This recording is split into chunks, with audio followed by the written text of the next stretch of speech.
Since the RHEA campaign, with the confidence rising, I told WDF don't switch, good times are coming on even deep diving. Fan cams, reactions, watch along, still the pride of London thriving. The Eagles of South, they flying, keep your eyes on us, we ain't hiding.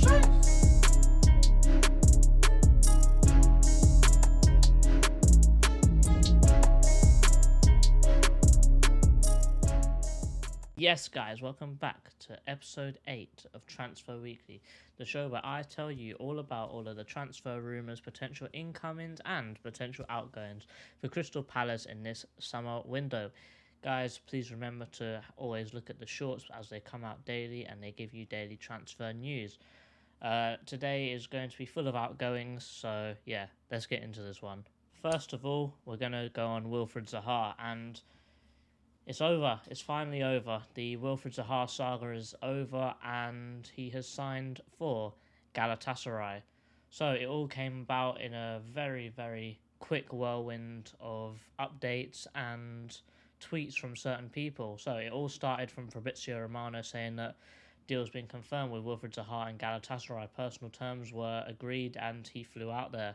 The first thing we saw of it that had any sort of concrete evidence was that Galatasaray posted a video themselves on their official account with Wilfried Zaha actually on the plane saying, guys, I'm signing for Galatasaray and I'll be there soon.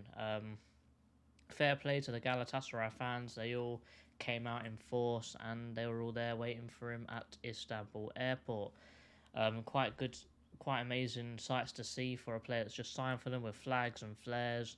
Obviously, they gave him a good welcome. However, there was no sort of goodbye message. There was no sort of apology message from Wilfried Zaha until the day after the signing. The goodbye did feel like a hell of a PR machine. Feel like he didn't write it, that someone in his PR team has. But, you know, it feels a little bit strange with Zaha not being in a Crystal Palace shirt and knowing that Crystal Palace is not going to have Wilfried Zaha in the team next year. It's just a bit weird and don't know if it feels right, really. It feels like a bit of a dream, but other than that, to be fair to ourselves, we have to admit that with Zaha, we sort of always knew that he wasn't going to sign again. I think the second that we offered the most money, and he's been thinking about it for how long now, and he still hasn't signed, we must have known back then. And I sort of came to terms with it myself, saying that, yeah, he's not going to sign. If we're offering the most money and he's still not signed the contract, he's probably not coming back. With how he's done it, as I said, we're not having an apology or a goodbye message, and he's released all of that stuff for Galatasaray.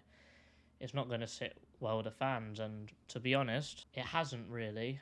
Most of the fan base is really upset, but I'm probably out in the minority saying that, listen, he's done what he needs to do for us. We can always be eternally thankful for him for what he's done for Crystal Palace, because I don't think we could have asked him to do anything more for Crystal Palace. However, the reasoning why he didn't sign was probably because there's no ambition, and that's all he's been wanting this whole time, ambition. And if we're waiting for him to sign a contract, that shows that there's no ambition. We're being reactive rather than proactive.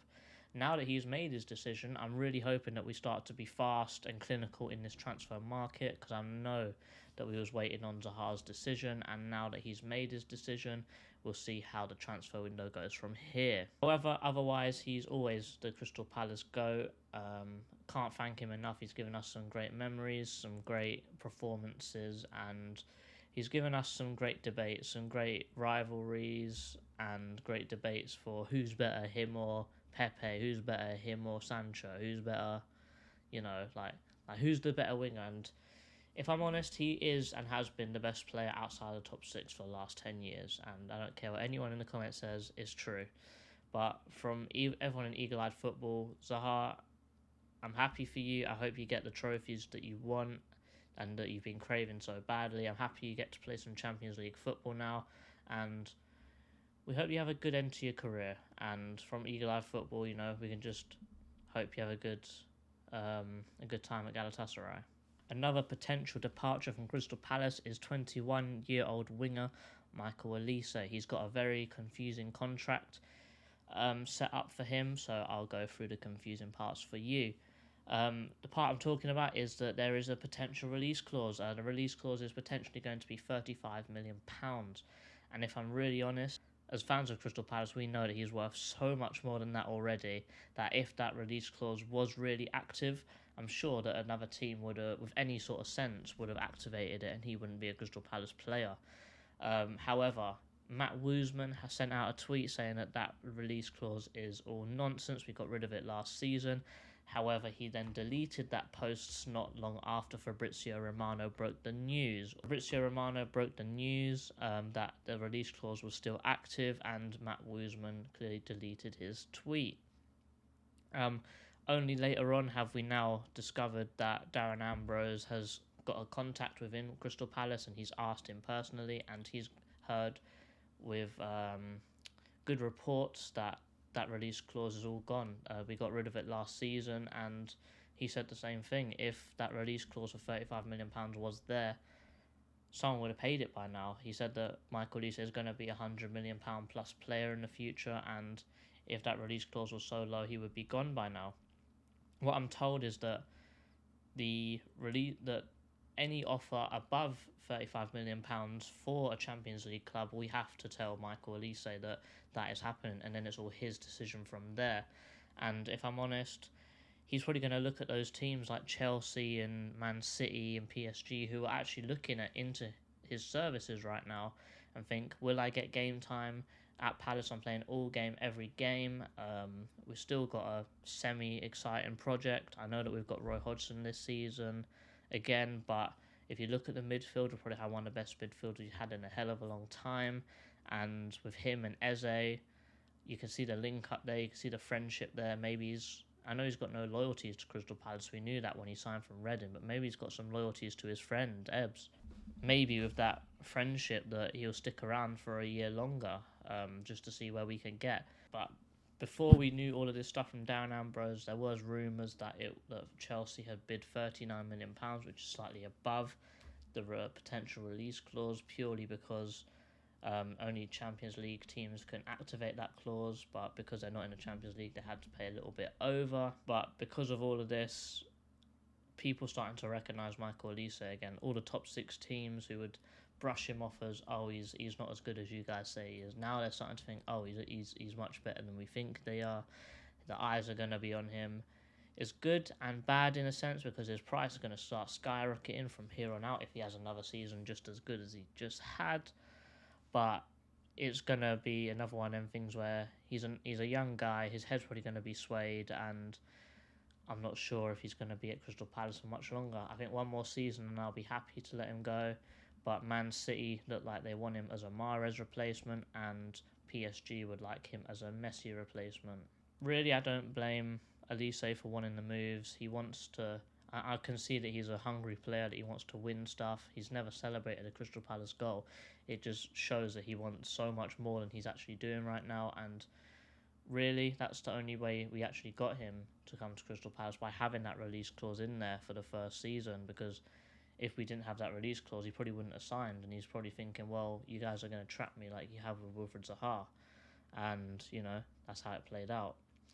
The only gripe I have with it is that I highly doubt any of these teams are going to want to pay such a big fee for a player that's just got injured. He's going to be injured for quite a long time, because he's got a hamstring injury that he picked up during that when playing for France in the under-21 Euros. Scored, got an assist, had an incredible game, had an incredible tournament up until that point. Unfortunately, it didn't go any further than that point, I don't believe. But it's going to be a huge risk to buy someone that's got an injury and has had a few injuries over his 2-year stint at Crystal Palace. So it's a potential risk to get someone that young and maybe potentially injury prone as well.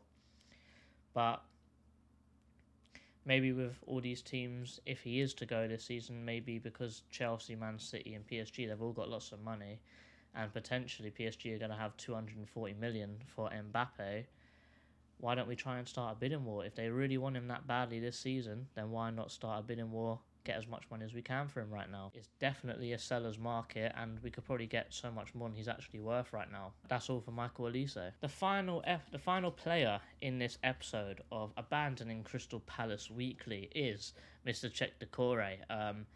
If I'm honest, he looks like the least likely to leave Crystal Palace right now, because the only team looking into him right now is Liverpool. They're looking to replace Fabinho as he's getting old and he's not really doing the business for them anymore. As I said, he's probably got less chance of leaving than Elise, and Wilfred Zaha's already left. Now that his talents are being recognised by Liverpool, it's going to be the same thing as Elise. People are going to come and look. We have slapped a £70 million price tag on him, and that is for how good he is and how good he has been last season. Also, we've sort of used Lavia as a scale to see how much we should price him at, as Lavia is also a good player, but I doubt he's as good as Chet Decore. But as I said, these Big Six fans actually don't know that right now. He's only been here for one season, but I tell you what, without him in that midfield, we get relegated. And I'll probably say the same thing again for next season. He is the rock in midfield. Genuinely, even for about 70 million, I don't think I could sell him. He's that good, and without him, our whole team would fall apart. He is that rock, he is the glue, and he will keep that Crystal Palace midfield together. But yeah, to be fair, I don't think that we would sell him. I can't sell him, because if we do, that's it.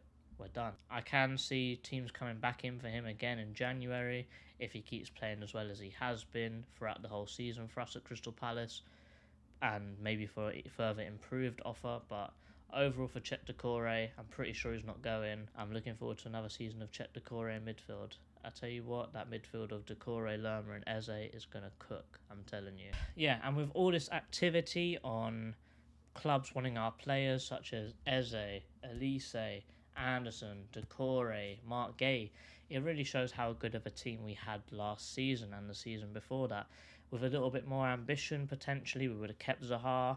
We would have maybe got a few more players in to help in our key areas, such as fullback, striker, and potentially backup wingers.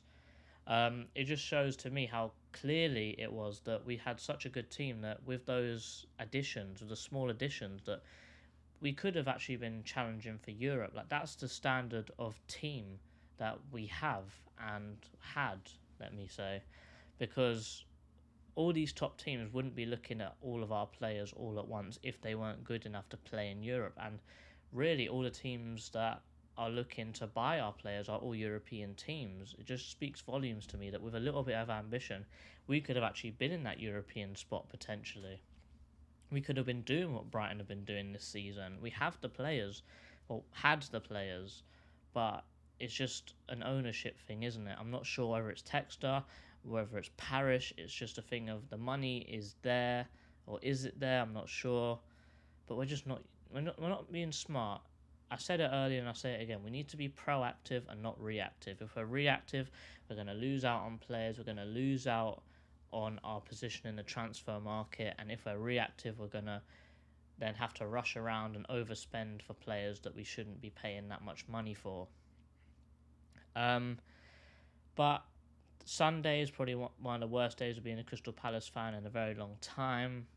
Probably the one before that is probably, the Favre and the Eze Achilles injury and all the stuff like that. But that has got to be probably one of the worst days on social media if you're a Crystal Palace fan. Honestly, it's not that deep, guys, so don't get too upset. But I'm sure that we can start picking up these players in the transfer market now that Zaha is gone and made up his decision, because I know 100% that that's the only reason why we've been slow in this market. Been a bit of a downer of an episode, but can you blame anyone? Can you blame us? Not really. I think the last thing I've got to say is, how can we build our team if we're selling our best players? We have to keep them all. We have to make sure that we keep the likes of Elise and Decore and Eze so we can build the team around them and then be successful once again. But anyway, guys, thank you very much for watching. This is JC from Eagle-Eyed Football. Remember to check out the shorts and put in the comments below who you want me to cover next week. And yeah, subscribe. Up the Palace. He goes.